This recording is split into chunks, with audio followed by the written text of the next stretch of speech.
నమస్తే welcome to city India news. నా పేరు శోభ. ప్రధాని నరేంద్ర మోడీ కరోనా టీకా వేయించుకున్నారు.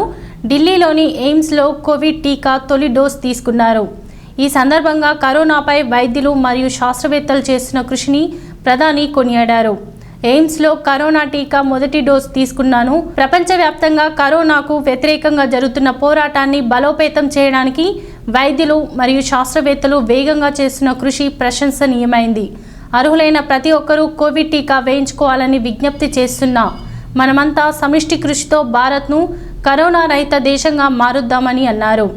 దేశీయంగా తయారైన భారత్ బయోటెక్కు చెందిన కోవాక్సిన్ టీకాను ప్రధాని వేయించుకున్నారు. ఎయిమ్స్ సిస్టర్ పి నివేద ప్రధానికి సిరంజి ద్వారా టీకా ఇచ్చారు.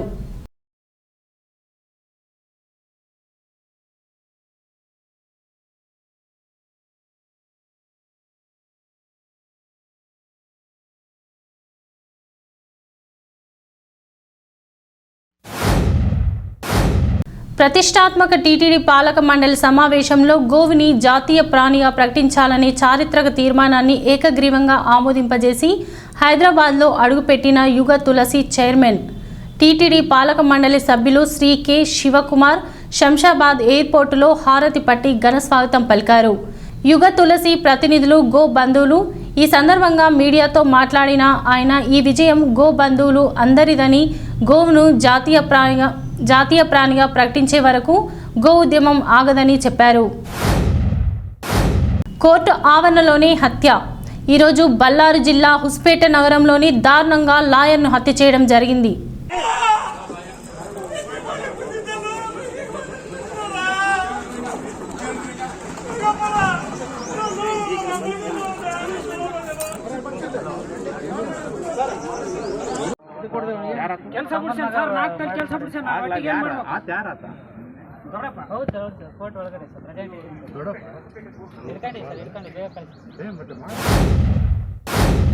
తన భూమిని వేరే వాళ్ల పేరు మీద రెవెన్యూ అధికారులు రిజిస్ట్రేషన్ చేశారని, నేను 6 నెలల నుంచి ఆఫీస్ చుట్టూ తిరుగుతున్నా కానీ సుంకరి లక్ష్మి అనే మహిళ పేరు మీద అక్రమంగా రిజిస్ట్రేషన్ చేశారని, భూమి కోల్పోయిన నాకు న్యాయం చేయాలంటూ ఖమ్మం జిల్లాలోని చింతకాని మండల తహసీల్దార్ కార్యాలయంలో పెట్రోల్ పోసుకుని నిప్పంటించుకోబోయిన వందనం గ్రామానికి చెందిన ఎల్లవల కృష్ణ అనే రైతు కుటుంబం సభ్యులు.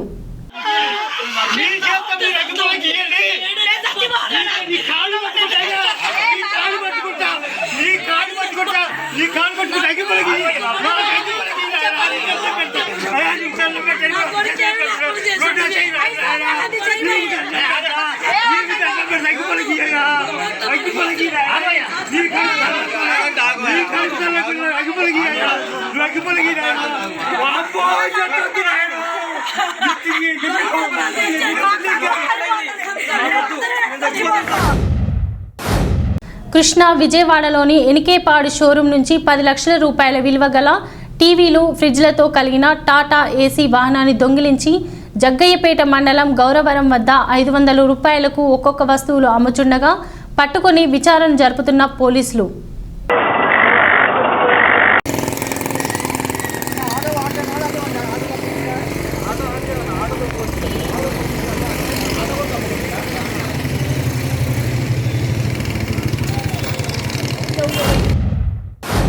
పట్టభద్రుల ఎమ్మెల్సీ ఎన్నికల ప్రచారంలో భాగంగా కేపీహెచ్బి మలేషియా టౌన్షిప్లో ప్రచారంలో పాల్గొన్న బీజేపీ అభ్యర్థి రామచంద్రరావు ఈ సందర్భంగా ఓటర్లు అడిగిన విద్య, వైద్య, ఉద్యోగ భద్రత, ధరల పెరుగుదల వంటి పలు ప్రశ్నలకు సమాధానాలు చెప్పారు.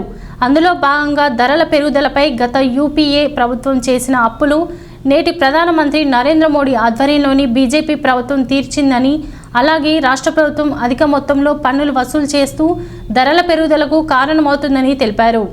రాష్ట్ర ప్రభుత్వంలోని ప్రతి పథకంలో కేంద్ర ప్రభుత్వం వాటా ఉందని ఓటర్ల ప్రశ్నలకు సమాధానమిచ్చారు.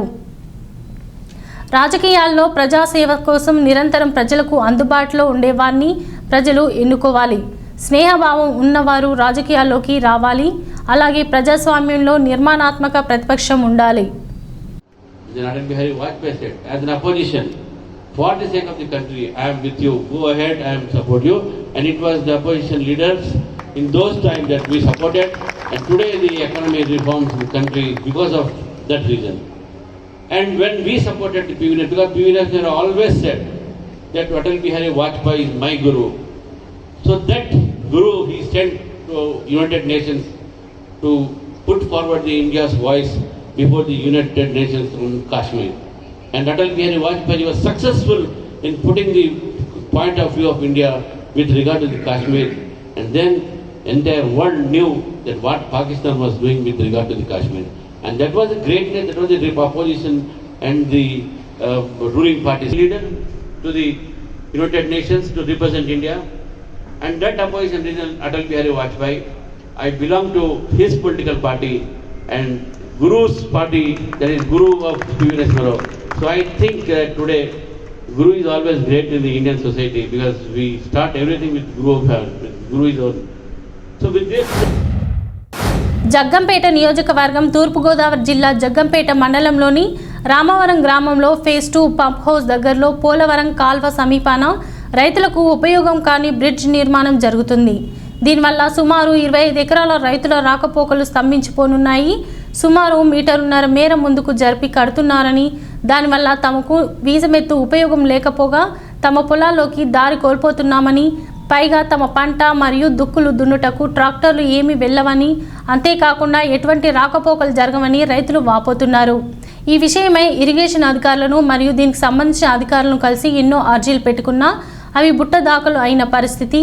ఇప్పటికైనా ప్రభుత్వం ఇరిగేషన్ అధికారులు స్పందించి వెంటనే తమకు న్యాయం చేయాలని, లేకపోతే తమకు ఆత్మహత్య శరణమని కోరుతున్నారు.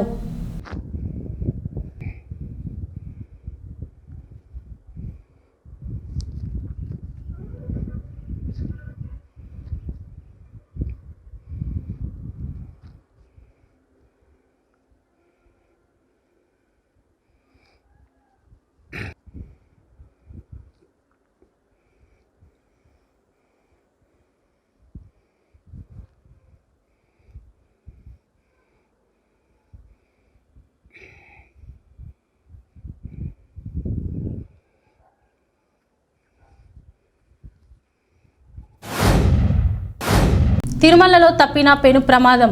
ఆర్టీసీ బస్టాండ్ ముందు బోల్తా పడిన జీపు, భక్తులు లేకపోవడంతో తప్పిన పెను ప్రమాదం. డ్రైవర్ లేకుండానే 200 మీటర్ల మేరకు దొర్లుకుంటూ వచ్చిన జీపు తిరుమల ఆర్టీసీ బస్టాండ్ ముందు రైలింగ్ ఢీకొని బోల్తా.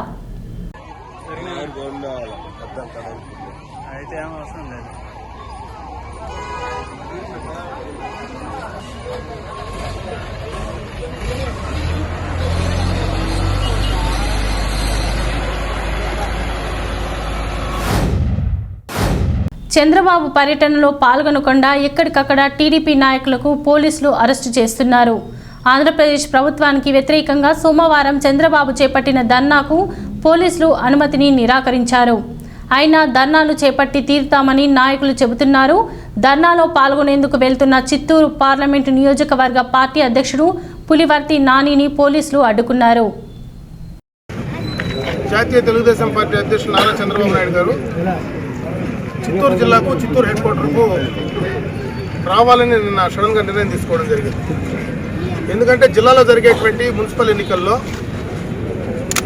తెలుగుదేశం పార్టీ అభ్యర్థుల్ని బెదిరించి, భయపెట్టి, తప్పుడు కేసులు బనాయించి, వాళ్ళపైన అక్రమంగా కూడా దౌర్జన్యం చేస్తూ వాళ్ళని విత్డ్రా చేసుకునేదానికి పోలీస్ యంత్రాంగం పూర్తిగా కూడా సహకరించి అధికార పార్టీకి ఈ విధంగా చేస్తూ ఉంటే దానికి సంబంధించినటువంటి భరోసా ఇవ్వడం కోసం, అదేవిధంగా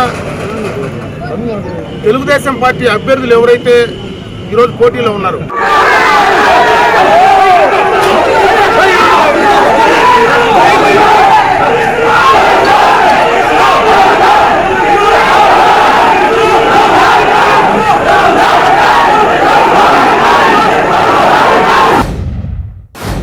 ఇవి బులెటిన్లో ఉన్న అప్డేట్స్. చూస్తూనే ఉండండి. మరో బులెటిన్లో మళ్ళీ కలుసుకుందాం. నమస్కారం.